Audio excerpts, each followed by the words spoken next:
کہ غسل کا طریقہ اللہ کے نبی صلی اللہ علیہ وسلم کیا بیان کیے ہیں احادیث کے اندر، میت کو کیسے غسل دیا جائے۔ حضرت ام عطیہ رضی اللہ عنہا ہیں، وہ کہتی ہیں کہ جب اللہ کے نبی صلی اللہ علیہ وسلم کے صاحبزادی کا انتقال ہو گیا، آپ کی بیٹی کا انتقال ہوا، تو آپ ہمارے پاس تشریف لائے اور آپ نے کہا ابدأنا بمیامنها ومواضع الوضوء منها، کہ غسل کی شروعات، غسل کے آغاز اور ابتدا داہنے جانب سے کرو اور اعضائے وضو سے کرو۔ یعنی میت کو جو غسل دینا ہے یوں ہی صفائی مقصود نہیں ہے، صفائی مراد نہیں ہے، بلکہ غسل کے اندر بھی ہمیں شریعت کی رہنمائی لینا ضروری ہے کہ اللہ کے نبی صلی اللہ علیہ وسلم کے زمانے میں میت کو غسل کس طریقے پر دیا جا رہا تھا، آپ نے اس تعلق سے کیا رہنمائی فرمائی ہے۔ ایسا نہیں ہے کہ جیسے ہم لوگ غسل خانے میں جاتے ہیں ٹوٹی کھول کر کے بیٹھ جاتے ہیں، ویسے ہی میت سامنے موجود ہو، پانی کا بالٹی موجود ہو، مگ سے یا جگ سے پانی لے اور سر پہ یا بدن پہ بہا کر کے صاف کرنا شروع کر دے، ایسا نہیں ہے میرے بھائیوں۔ ہر آداب کو، ہر طریقے کو ہمارے پیارے نبی صلی اللہ علیہ وسلم نے سکھائے ہیں، اور آپ نے کہا کہ میت کو جب غسل دینا شروع کرو تو داہنے جانب سے شروع کرو، اعضائے وضو سے شروع کرو۔ اس کا کیا مطلب کہ سب سے پہلے غسل دینے کے لیے جائیں تو دیکھ لے کہ میت کس کنڈیشن میں ہے، کیا ان کے پیٹ سے کچھ مواد وغیرہ، کچھ فاضل مادہ وغیرہ نکلنے والا ہے۔ اگر ایسا محسوس ہو دبا کر کے پہلے اس کا استنجا کرا دیا جائے، لیکن اس میں دھیان یہ رہے کہ ان کے سطر، ان کے چھپانے کی جگہ پر نظر نہ پڑے، چھپانے کی جگہ پر نظر نہ پڑے، صفائی کر دیا جائے۔ پھر اعضائے وضو، یعنی جس طریقے سے آپ شرعی وضو کرتے ہیں، نماز کے لیے وضو کرتے ہیں، پہلے ہاتھ دھوتے ہیں، پھر کلا کرتے ہیں یا ناک میں پانی چڑھاتے ہیں، چہرے دھلتے ہیں، یہ سارے کام آپ کو کرنا ہے۔ داہنے ہاتھ دھونا ہے، بائیں ہاتھ دھونا ہے، سر کا مسح کرنا ہے، پھر داہنا پاؤں دھونا ہے، پھر بایاں پاؤں دھونا ہے، پھر اس کے بعد بیری کے جو پتے ہوتے ہیں ان پتوں کو، ان پتوں والے پانی کو سر پہ بہانا ہے، پھر اس کے داہنے جانب پانی بہانا ہے، پھر بائیں جانب پانی بہانا ہے، اس طریقے سے غسل مکمل کرنا ہے۔ حضرت ام عطیہ رضی اللہ تعالی عنہا کہتی ہیں کہ دخل علینا رسول اللہ صلی اللہ علیہ وسلم حین توفیت ابنتہ، کہ اللہ کے نبی صلی اللہ علیہ وسلم ہمارے پاس اس وقت تشریف لائے جب آپ کے صاحبزادی کا انتقال ہو گیا اور ہم غسل کی تیاری کر رہے تھے، تو آپ نے فرمایا اغسلنها ثلاثا او خمسا، ان کو غسل دو 3 مرتبہ یا 5 مرتبہ، او اکثر من ذالک ان رأیتن ذالک، یا 5 مرتبہ سے زیادہ مرتبہ غسل دو اگر تمہیں ضرورت محسوس ہو، ماء و سدر، پانی اور بیری کے پتے سے۔ یعنی یہاں ماحول ہے، اب جانتے ہیں کہ پانی کو گرم کرتے ہیں، بیری کے پتے ڈالتے ہیں، اس پانی سے غسل دو، آپ نے فرمایا۔ وَجْعَلْنَا فِي الْأَخِيرَةِ كَافُورًا أَوْ شَيْئًا مِّنَ الْكَافُورِ، اور آخر میں کافور، یا آپ نے فرمایا کافور کا تھوڑا حصہ لے لینا۔ تشریح حدیث کی کیا ہے؟ آخر میں جو پانی بہا اس پانی میں کافور کا حصہ ملا لو،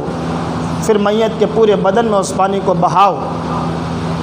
کچھ اہل علم نے اس کی توضیح کیے ہیں، لیکن یہ راجح ہے کہ آخر میں پانی لے کر کے پانی میں کافور کو ملایا جائے اور پورے بدن میں میت کے اس کافور والا پانی بہایا جائے۔ لیکن اہل علم نے یہ بھی کہا، ان میں امام ابو حنیفہ رحمۃ اللہ علیہ اور امام اوزاعی رحمۃ اللہ علیہ،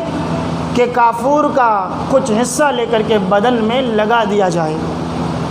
جو بھی گنجائش ہو۔ بہرحال راجح ہے کہ پانی میں ملایا جائے۔ اس کا فائدہ کیا ہے کہ وہاں پر فرشتے موجود ہوتے ہیں، کافور ملانے سے میت سے بدبو نہیں آئے گی۔ میت یا کسی بھی چیز میں اگر کافور ملا دیا جائے، کافور اس میں لگا دیا جائے، تو وہ چیز جلدی متغیر نہیں ہوگی، اس کا رنگ خراب نہیں ہوگا۔ اگر وہ میت وقت تک کسی وجہ سے ضرورت پڑ جائے رکھنے کی، تو ان کے حلیے نہیں بدلیں گے۔ اور اس کا دوسرا فائدہ یہ ہے کہ کافور لگانے کا کہ جہاں پر میت کو رکھا جائے، دفنایا جائے، کوئی موذی جانور، موذی مطلب تکلیف پہنچانے والا جانور ان تک نہیں پہنچے گا۔ جیسے میت کو مٹی کے نیچے دفناتے ہیں، کتا، لومڑی، اسی طریقے سے کوئی جنگلی جانور اپنے بل سے ان تک پہنچ سکتا ہے۔ لیکن جب کافور کسی میت میں لگایا جائے یا میت کے بدن میں مل دیا جائے یا کافور سے ان کو آخر میں غسل دیا جائے، تو ایسی صورت میں وہ جانور اس خوشبو کی وجہ سے اس تک نہیں پہنچے گا۔ یہ دوسرا فائدہ بتایا گیا۔ کوئی ایذا دینے والا جانور جو کاٹنے والا ہو، بوٹی کو نوچنے والا ہو، اس میت تک نہیں پہنچے گا۔ اس کا فائدہ ہے۔ اور آپ نے فرمایا کہ فَلَمَّا فَرَغْتُنَّ فَإِذَا فَرَغْتُنَّ فَأَذِنَّنِي، جب تم میری بیٹی کو، میری لخت جگر کو غسل دے کر کے فارغ ہو جاؤ تو مجھے اس کی اطلاع دے دینا۔ حضرت ام عطیہ رضی اللہ عنہا بیان فرماتی ہیں کہ فَلَمَّا فَرَغْنَا، جب ہم غسل دے کر کے فارغ ہو گئے تو فَأَذِنَّاهُ، اس کی اطلاع ہم نے نبی کو دے دی۔ فَآتَيْنَا حِقْوَهُ، تو آپ نے اپنا ایزار بولتے ہیں کمر سے نیچے والا کپڑا، جس کو لنگی کہیے یا سمجھنے کے لیے دھوتی کہہ دیجئے، پیجامہ جو نیچے والا حصہ ہوتا ہے پہننے کے لیے، اس حصے کو بولتے ہیں ایزار۔ فَآتَيْنَا حِقْوَهُ، آپ نے اپنا ایزار ہمیں دیا۔ اشعرنها ایاہ، اور آپ نے ہمیں حکم دیا کہ اس کو ہم آپ کے لیے، یعنی آپ کی بیٹی کے لیے قمیص بنائیں اور اس کو کیا کریں، کفن اس کا تیار کر دیں۔ یہ جو روایت ہمارے سامنے ہے، اور دو تین روایت کے ٹکڑے سامنے رکھتے ہیں، پھر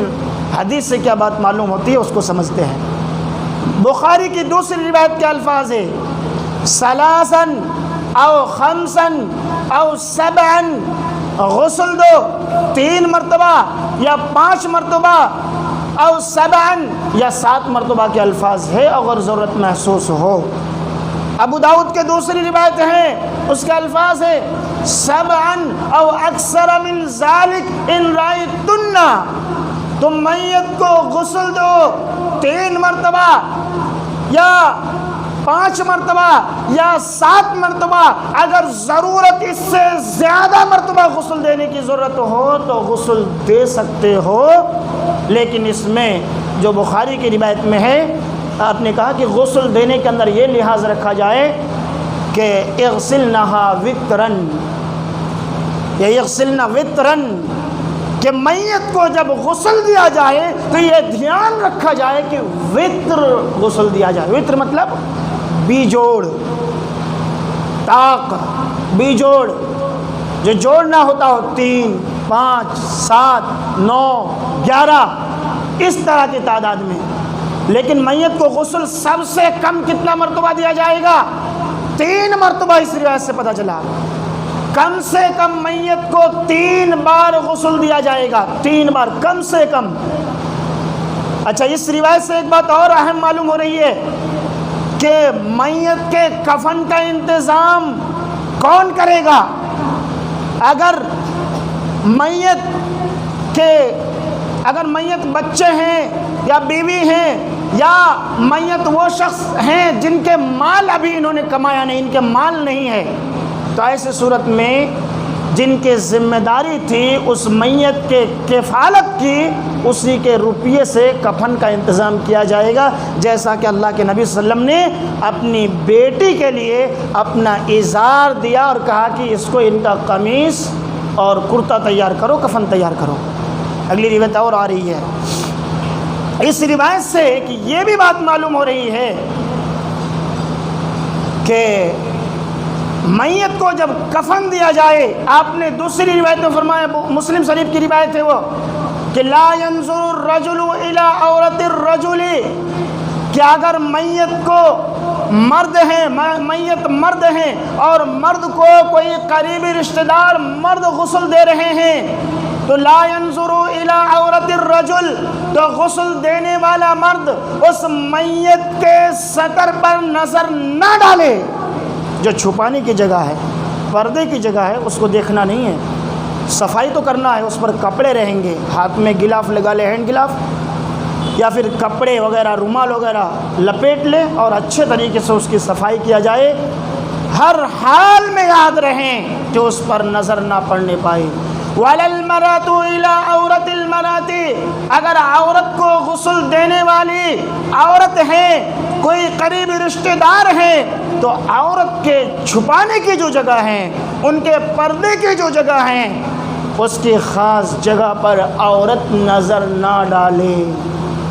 پردے کے نیچے سے ہینڈ گلاف لگا کر کے یا ہاتھ میں کپڑے لپیٹ کر کے ان کو صاف کیا جائے، لیکن وہاں پر نظر نہیں پڑنی چاہیے۔ اچھا، اسلام کی جو دولت ہے میرے بھائیوں، کتنا بہترین نظام ہے، انسان اپنی حیا، اپنی شرم، اپنی غیرت کی جگہ کو زندگی میں کسی کو دکھانا پسند نہیں کرتا کہ ان کے حیا کی چیزوں کو دیکھ لے، تو میت کو اللہ تعالیٰ نے اعجاز بخشا ہے، یہ عزت، یہ مقام، یہ مرتبہ، یہ فضیلت اسلام نے دیا ہے کہ ان کو غسل دینے کے وقت ان کی شرمگاہ پر نظر نہ ڈالا جائے۔ ان کے علاوہ آپ دیکھ لیجئے غیر مسلموں میں لکڑیوں کے ذریعے سے جب جلایا جاتا ہے، کوئی حصہ باقی رہ جاتا ہے، باقاعدہ ان کو الٹ پھیر کر کے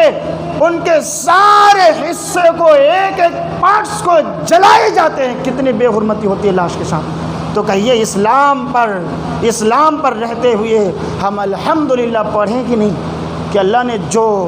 دولت ہمیں دیا ہے اس کے اندر کیا خوبیاں اللہ نے رکھی ہیں کہ میت کی عزت احترام کا خیال رکھا جائے۔ ساتھ میں آپ نے یہ بھی فرمایا، مسلم شریف کی، بخاری کی بھی روایت آپ اٹھا کے دیکھیے، آپ نے فرمایا من ستر مسلمن سترہ اللہ یوم القیامہ، اگر کوئی مسلمان کسی مسلمان کی پردہ پوشی کرتا ہے تو اللہ تعالیٰ قیامت کے دن اس مسلمان کی پردہ پوشی فرمائے گا۔ کیا مطلب حدیث کا؟ کہہ رہے کہ اگر کوئی زندہ انسان چلتا پھرتا ہے نا، ان کے کمیوں کو نہ تلاش کیا جائے، ان کے اندر کوئی عیب ہے، کوئی کمزوری ہے، کوئی کوتاہی ہے، کوئی بگاڑ ہے، کوئی خرابی ہے، ان کمیوں کو عوام الناس میں نہ پھیلایا جائے اور یہ فلاں ایسا ہے، فلاں ویسا ہے، بلکہ ان پر پردہ ڈالا جائے، ان کو چھپایا جائے، ان کو عزت دیا جائے، ان کا احترام کیا جائے، چھپایا جائے اس کو۔ اگر ایسا کوئی کرتا ہے، چلنے پھرنے والے انسان کی عزت، احترام، ان کی ادب اور ان کے ساری چیزوں کا احترام کا خیال رکھ کر کے ان کی غلطیوں پر، ان کی کمیوں پر پردہ ڈالتا ہے، تو سترہ اللہ یوم القیامہ، اس عیب کو چھپانے والے انسان کے بہت سارے گناہ ہوں گے، بہت سارے خطائیں ہو سکتا ہے ہوں گے، بہت ساری غلطیاں ہوں گی، لیکن اللہ رب العالمین ان کے گناہوں پر پردہ ڈال دے گا، عفو درگزر کر کے اللہ رب العالمین اپنے انعام اور اپنے اکرام سے نواز کر کے اس کو جنت میں داخل فرما دے گا۔ میرے بھائیوں، یہ زندہ کی فضیلت ہے، اور مردے کی اللہ نے میت کو کتنی عزت دیا ہے، کتنا اعجاز بخشا ہے، کتنا احترام کیا ہے اسلام کے اندر۔ کہہ رہے ہیں کہ اگر میت کو غسل دے رہے ہیں، اس کے اندر کوئی قابل اعتراض چیز نظر آ رہی ہے تو وہ بھی اپنے ساتھیوں میں، اپنے دوستوں میں، اپنے ملنے جلنے والے لوگوں میں بتانا نہیں ہے، ان پر پردہ ڈال کر کے رکھنا ہے۔ آپ نے بخاری کی سلسلہ تو صحیح احادیث صحیحہ کی ایک روایت ہے، آپ نے اس کے اندر باقاعدہ واضح الفاظ میں فرمایا من غسل میتا، کہ جو آدمی کسی میت کو غسل دے رہا ہے، فسترہ، وہ کوئی قابل اعتراض چیز اس میت کے اندر دیکھ رہا ہے، چہرہ بدل گیا، بہت زیادہ بدبو آ رہی ہے، کوئی کمی ان میں ہے، کہیں پر سڑ گیا ہے، کوئی زخم ہے جس میں خون بند ہی نہیں ہو رہا ہے غسل دینے کے وقت، کہنے کہ اس طرح کی کمیوں کو، اس طرح کے عیوب کو، اس طرح کی نفرت بھری چیزوں کو اگر غسل دینے والا چھپا لیتا ہے، سترہ اللہ من الذنوب، تو اس غسل دینے والے مسلمان کے گناہوں کو اللہ رب العالمین چھپا لے گا۔ میرے بھائیوں، کتنا احترام کیا میت کی اسلام نے۔ یہ بھی حکم دیا کہ میت کو جب غسل دیا جائے، دائیں جانب پلٹایا جائے، بائیں جانب پھیرا جائے، غسل دینے کے وقت نرمی کا خیال رکھا جائے۔ میت کے پیر اگر ٹیڑھا ہے، اب سیدھا کر رہے ہیں تو کہیں ایسا نہ ہو کہ طاقت لگا کر کے سیدھا کر رہے ہیں اور آپ ان کے ساتھ نرمی کا خیال نہیں رکھ رہے ہیں۔ اسلام نے یہ سلیقہ، یہ ادب، یہ تمیز سکھایا ہے کہ اس میت کے ساتھ نرمی کا پہلو غالب رکھا جائے اور ان کے ساتھ جو ہے آسانی والا کام کریں، کیونکہ آپ نے فرمایا کسر عظم المیت کا کسرہ حیا، کسی میت کی ہڈی کو توڑ دینا زندوں کے ہڈی توڑنے کے مانند ہے۔ میرے بھائیوں، اگر آپ اس کے ساتھ ظلم کر رہے ہیں، پیر مڑ گیا، ہاتھ ٹیڑھا ہے، زبردست کھینچ کر کے سیدھا کر رہے ہیں، تو کہہ رہے ہیں ان پر آپ ظلم کر رہے ہیں۔ اور زندہ کو جس طریقے سے تکلیف پہنچانا، زندہ کو ایذا پہنچانا، زندہ پر ظلم کرنا حرام ہے، گناہ ہے، ویسا ہی گناہ اس میت کو تکلیف پہنچانا بھی ہے۔ یا پھر اس کا مفہوم یہ ہے کہ جس طریقے سے زندہ انسان کے ہڈی توڑنا اسلام میں حرام ہے، یا زندہ انسان کے ہڈی ٹوٹنے سے اس کو تکلیف پہنچتی ہے، ویسے ہی تکلیف میت کے ہڈی کو ٹوٹنے سے، توڑنے سے ان کو تکلیف پہنچے گی۔ حرام ہے، ان کو تکلیف پہنچانا نہیں ہے۔ یہ اسلام نے درس دیا، یہ اسلام نے ادب اور سلیقہ سکھایا۔ میرے بھائیوں، اب آئیے جو ہم بتانا یہ چاہ رہے تھے کہ کفن کا انتظام کس کے مال سے کیا جائے۔ اصل میں ہوتا ہمارے یہاں یہ ہے، کسی کا انتقال ہو گیا، چچا ارے کفن وہ تو مشغول ہے، چلو یہ پیسے لو، کفن لے کر کے آ جاؤ، کفن لے کے آ جاؤ، جاؤ۔ یا قوم کے پاس رکھے ہوئے ہیں، کہیں کوئی رات کو ایسے وقت میں انتقال ہو گیا، کفن کا انتظام نہ ہو، قوم کے پاس کہیں کسی نیک آدمی کے پاس رکھے ہوئے، اچھا وہ رکھے، جاؤ ان کے پاس کفن لے کے آ جاؤ، پیسے کا پوچھتے نہیں ہے، لے آ کے کفن دے آ کے پہنا دیتے ہیں۔ تو کہہ رہے ہیں کہ یہ کفن کس کے مال سے اس کا انتظام کیا جائے؟ اس کے بھائی کے، چچا کے، قوم کے، نیک لوگوں کے، کس کا مال اس میں لگنا چاہیے؟ کہہ رہے ہیں کہ پہلا حقدار یہ ہے کہ جو آدمی جس کا انتقال ہوا ہے اس کا مال تلاش کیا جائے گا، اور سب سے پہلے اسی کے مال سے، اگر ان کے پاس مال ہے، اسی کے مال سے، اسی کے چھوڑے ہوئے ترکہ سے، اسی کے چھوڑے ہوئے رقم سے کفن کی قیمت چکا کر کے کفن خریدا جائے گا۔ میرے بھائیوں، دیکھیے صحابہ کی وہ روایت حضرت عبد الرحمن بن عوف رضی اللہ تعالی عنہ ہے، روزے کی حالت میں ہیں، افطاری کا وقت آ گیا۔ ہم اور آپ جب روزے کے ایام میں افطاری کے وقت بیٹھتے ہیں، شربت ہوتا ہے، شربت ہوتی ہے، طرح طرح کے پھل اور فروٹس ہوتے ہیں، انتظار میں گھڑی کے سوئی دیکھتے رہتے ہیں، کتنا بج گیا ہے منٹ، کتنا ٹائم ہو رہا ہے، جلدی اذان ہو تو جلدی سے ہم جو ہے افطار کرے، جلدی سے پانی پی لے، شربت پی لے۔ میرے بھائیوں صحابہ کا عمل دیکھیے. حضرت عبد الرحمن بن عوف رضی اللہ تعالیٰ عنہ ہیں, روزے کی حالت میں ہیں, افطار کا وقت قریب ہو گیا ہے, ان کے سامنے کھانا پیش کر دیا گیا ہے. وہ کہتے ہیں جب کھانا پیش کیا گیا وہ کہتے ہیں قتل مصعب بن عمیر رضی اللہ تعالیٰ عنہ, مصعب بن عمیر رضی اللہ تعالیٰ عنہ شہید کر دیے گئے. وَكَانَ خَيْرًا مِّنِّي, حالانکہ وہ مجھ سے افضل تھے, مصعب بن عمیر مجھ سے افضل تھے. وَلَمْ يُوجَدْ لَهُ مَا يُكَفِّنُهُ إِلَّا بُرْدَةٌ, جب وہ شہید کیے گئے ان کے بچے ہوئے ترکے کی تلاشی لی گئی, کیا کچھ مال بچا ہے اس کے لیے تلاش کیا جائے کفن خریدنے کے لیے. میرے بھائیوں اللہ کے حضرت عبد الرحمن بن عوف رضی اللہ تعالیٰ عنہ کہتے ہیں وَلَمْ يُوجَدْ لَهُ مَا يُكَفِّنُهُ, ان کے ترکے کو تلاشی لی گئی, ان کے مال کو تلاش کیا گیا, ڈھونڈا گیا, تو ایک چادر کے سوا کچھ بھی ان کے پاس نہیں تھا جس میں ان کو کفن دیا جا سکے. اللہ اکبر. یہی وہ صحابی ہے جس کو نبی نے اپنی زبان مبارک سے کہا تھا عبد الرحمن بن عوف تم جنتی ہو. مال کی تلاشی لی گئی, موت کے وقت صرف ایک چادر بچا ہوا تھا, ایک چادر بچی ہوئی تھی, کچھ بھی ترکے میں نہیں تھا, اور پھر اسی چادر کے اندر ان کو کفنایا گیا, کوئی مال نہیں تھا. پھر کہتے ہیں قتل حمزۃ او رجل آخر خیر منی, حضرت حمزہ رضی اللہ تعالیٰ عنہ شہید کیے گئے یا دوسرا شخص شہید کیا گیا, وہ بھی مجھ سے افضل تھے, وہ بھی مجھ سے بہتر تھا. فلم یوجد لہو ما یکفنہ الا بردۃ, لیکن ان کے ترکے کی تلاشی لی گئی, ڈھونڈا گیا, تو ان کے پاس سوائے ایک چادر کے کفن کے لیے کچھ بھی موجود نہیں تھا. میرے بھائیوں پھر کہتے ہیں لقد خشیت ان یکون قد اجلت طیبتنا فی حیاتنا الدنیا,